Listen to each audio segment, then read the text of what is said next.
tash një lloj rreziku për Kosovën, nëse vazhdon logjika e injorimit partive tjera politike opozitare në brenda parlament, të shkohet në zgjedhje. Sa shihni në zgjedhje të reja, sa shihni këtë rrezik? Personalisht mendoj që Kosova nuk ka nevojë për zgjedhje tjera, sidomos në këtë fazë. Ne kemi pothuajse tash po hym dikon kanë kaluar më shumë se 2-13 muaj me një qeverinë e detyrë me kompetencat e përzira, me mandat kufizues, me duplifikim të pozitave, cilët e kanë lëndu edhe vetë institucionin e qeverisë, por edhe përgjegjësitë e tyre.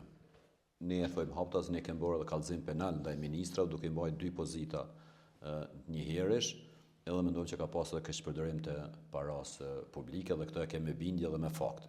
E dyta, Kosova është ndikuar nga zhvillimet globale ku kemi mungesë të madhe të zhvillimit ekonomik, rritje të energjisë, rritje të faturave të energjisë elektrike, rritje të kostos së jetesës, të ushqimeve bazike e shumë gjëra tjera që e kanë rënduar jetën e qytetarit.